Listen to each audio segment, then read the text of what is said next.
জয় গুরু। খামখেয়ালি প্রাণ চ্যানেলে আপনাদের স্বাগত। আজ আমরা পড়ব আমিলাইস। জয় গুরু। আমিলাইস গ্রাম হইতে কিছু শিষ্যভক্ত আসিয়াছিল। তাহারা কুসুমমাল্য সহকারে এবং জয়গুরু ধ্বনিতে তাহাকে অভ্যর্থনা করিল এবং প্রথম শ্রেণীর বিশ্রামাগারে কিছুক্ষণের জন্য বসানো হইল। বহু ভক্ত শিষ্য তাহাকে প্রণাম করিতে লাগিল এবং জয়ধ্বনিতে আকাশ বাতাস প্রকম্পিত করিতে লাগিল। শ্রী শ্রী ঠাকুরের শুভাগমন সংবাদ পূর্বেই প্রচারিত হইয়াছিল। পার্শ্ববর্তী গ্রাম হইতেও বহু লোক তাহার পদধূলি গ্রহণ করিবার জন্য ছুটিয়া আসিয়াছিল। 2000 নিবাসী জনৈক ব্রাহ্মণ ভক্ত একদল গায়ক সমভিব্যবহারে ভাবে গদগদ হইয়া সুমধুর ও সুললিত ছন্দে কীর্তন করিতে করিতে ঠাকুর চরণে লুটাইয়া পড়িলেন ও বহুক্ষণ যাবৎ শ্রীচরণ যুগলের উপর মাথা রাখিয়া বাহ্যজ্ঞান শূন্য হইয়া পড়িয়াছিলেন। শ্রী শ্রী ঠাকুরের পাদপদ্ম ভক্তদের অনুরোধ সত্ত্বেও ছাড়িতেছেন না দেখিয়া তাহাকে সরাইয়া দিয়া ঠাকুরকে তাঞ্জামে উঠানো হইল। এক ভক্ত সেই ব্রাহ্মণকে গাত্র নাড়া দিয়া বলিলেন, ওই হে, চেয়ে দেখো, ওই মহাপুরুষ চলিয়া যাইতেছেন। সে কথা বলা মাত্র তাহার জ্ঞান হইল এবং অর্ধবাহ্য জ্ঞান অবস্থায় ঠাকুরের তাঞ্জাম লক্ষ্য করিয়া ছুটিতে লাগিলেন। প্রায় শতাধিক লোক শ্রী শ্রী ঠাকুরের তাঞ্জামের অনুগমন করিতেছিল। কীর্তনিয়ারা হরিনাম সংকীর্তন করিতে করিতে যাইতেছিল। ঠাকুরের তাঞ্জাম যখন ওই ব্রাহ্মণের বাড়ির সম্মুখে দিয়া যাইতেছিল, তখন উক্ত ব্রাহ্মণ অশ্রু পুনর্লোচনে শ্রী শ্রী ঠাকুরের নিকট বিনীতভাবে প্রার্থনা জানাইলেন, হে দীনদয়াল, দয়া করে এই দিনের কুটিরে পদার্পণ করিয়া আমাকে চিরধন্য ও কৃতকৃতার্থ করুন। এই দেখুন, আমার পরিজনবর্গ আপনার পদধূলি পাইবার আশায় উদ্গ্রীব হইয়া পথপণে চাহিয়া আছে।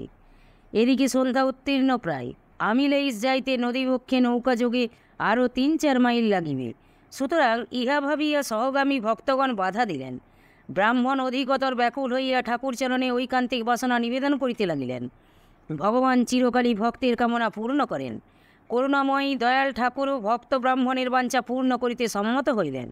শ্রী শ্রী ঠাকুরকে নিজ গৃহে আনিবার অভিপ্রায়ে উক্ত ব্রাহ্মণ তাহার ক্ষুদ্র বৈঠকখানাটি ফুল লতা পাতা সহযোগে মনোরম করিয়া কীর্তনদল লইয়া ঠাকুরকে আনিতে গিয়াছিলেন।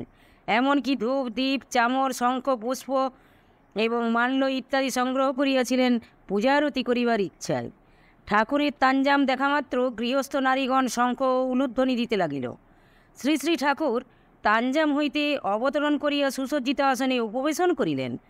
অগ্রে তাহার চরণ ধৌত করত সকলে প্রণাম করিলেন। পুষ্পচন্দন দ্বারা সংক্ষেপে পূজা পুষ্পাঞ্জলি বরণ এবং মাঙ্গল্য দ্রব্যসহ আরতি করিয়া ব্রাহ্মণ তাহার বাসনা পূর্ণ করিলেন। ঠাকুরের উদ্দেশ্যে ফল এবং মিষ্টান্নদি হইতে কিছু গ্রহণ করিবার জন্য বিশেষ অনুনয় বিনয় করিতে লাগিলেন। তখন ঠাকুর বলিলেন, তোমার আয়োজিত পূজা উপাচার ও নৈবেদ্যাদি গ্রহণ করেছি। তুমি তো ব্রাহ্মণ, জানো তো দেবতাদের সূক্ষ্ম ভোগ। তিনি ভাবগ্রাহী, বস্তু উপচারের মধ্য দিয়ে শুধু ভক্তের ভাবটুকুই তিনি গ্রহণ করেন। এইরূপ বলিয়া তিনি আসন ত্যাগ করিলেন এবং তাঞ্জামে আসিয়া বসিলেন। বাহকেরা তাঞ্জাম স্কন্ধে করিয়া দেওয়ানঘাট অভিমুখে ছুটিতে লাগিল।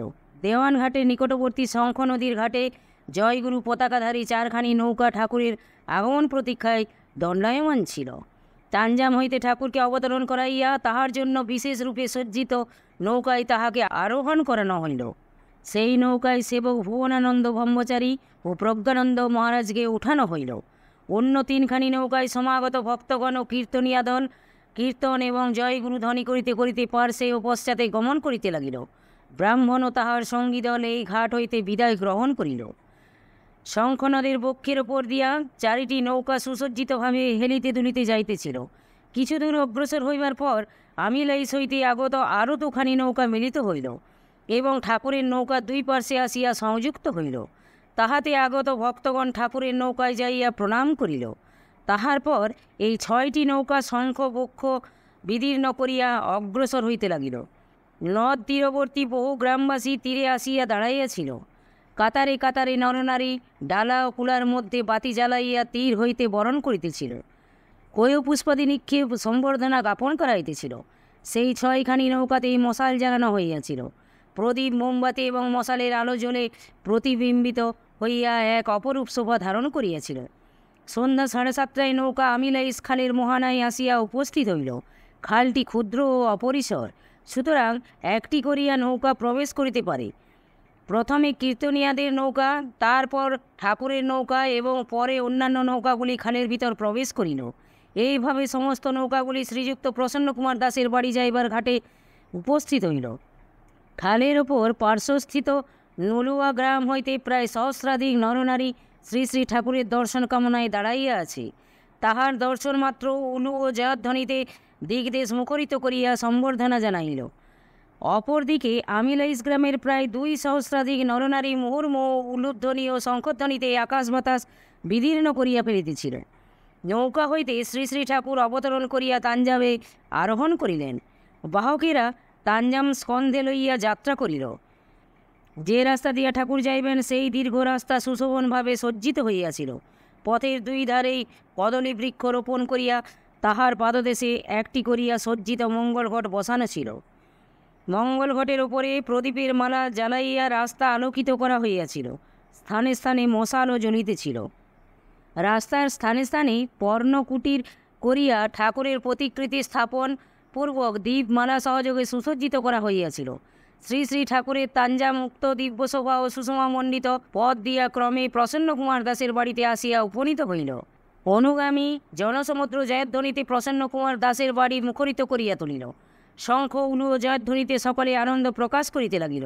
আমিলাইস গ্রাম নিবাসী উকিল শ্রীযুক্ত রমেশচন্দ্র নন্দী, বিএল জমিদার শ্রীযুক্ত জগবন্ধু দত্ত প্রভৃতি কয়েকজন বিশিষ্ট ভদ্রলোক প্রসন্ন কুমার দাসের সহিত আসিয়া সম্মান পুরস্সর শ্রী শ্রী ঠাকুরকে তাঞ্জাম হইতে নামাইলেন এবং ভক্ত প্রসন্ন কুমার দাসের গৃহদেবতার সম্মুখে তাহার জন্য মনোরমভাবে সজ্জিত একটি আসনে সসম্মানে বসাইলেন এবং তাহার শ্রীচরণে সশ্রদ্ধ প্রণাম জ্ঞাপন করিলেন।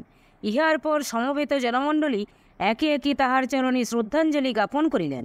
এই প্রণামের ব্যাপার সমাপ্ত হইতে প্রায় 3 ঘণ্টা সময় অতিবাহিত হইল।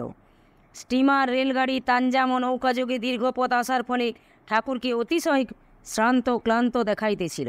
এই হেতু তাহাকে আর বেশিক্ষণ বসাইয়া রাখা সমীচীন নহে মনে করিয়া মন্দিরাভ্যন্তরে যাইবার অনুরোধ করা হইল এবং তিনি এই কথা শুনিয়া মন্দিরাভ্যন্তরে প্রবেশ করিলেন এবং সুশোভিত শয্যায় উপবেশন করিলেন। তৎপরে ক্রমে ক্রমে জনস্রোত কমিয়া গেল। প্রায় শতাধিক ভক্ত প্রসাদামৃত পাইবার আশায় রহিয়া গেলেন। 19 কার্তিক রবিবার ভোরবেলায় তত্রস্থ ভক্তগণ উষা কীর্তন ও তস্ত্রবন্দনাদি প্রসন্ন কুমার দাসের গৃহদেবতার সম্মুখে স্থাপিত শ্রী শ্রী ঠাকুরের আসনের নিকট সমাপন করিল। শ্রী শ্রী ঠাকুরের শুভাগমন সংবাদ 2-1 দিন পূর্বে চারিদিকে প্রচারিত হইয়াছিল। তাহার পদার্পণের পর প্রসন্ন দাসের বাড়িটি যেন একটি তীর্থধামে পরিণত হইল। প্রভাত হইতে না হইতে সন্নিহিত ও দূরবর্তী বহু গ্রাম হইতে দলে দলে ভক্ত শিষ্যগণ সমবেত হইতে লাগিল। শ্রী শ্রী ঠাকুর প্রাতকৃত্য সম্পন্ন করত 7 ঘটিকার সময় মন্দির হইতে বহির্গত হইয়া সিংহাসনে উপবিষ্ট হইলেন। তখন চতুর্দিক হইতে ঠাকুরের জয়ধ্বনি দিতে লাগিল।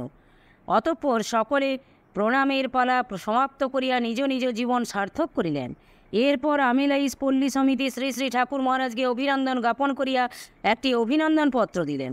তাহার পূর্বে চট্টগ্রামের চাবড়া নিবাসী শ্রীযুক্ত রুক্মিণী রঞ্জন আচার্য তাহার মধুর কণ্ঠে একটি আবাহন গীত গাহিয়া পরিবেশটি মনোরম করিয়া তুলিলেন।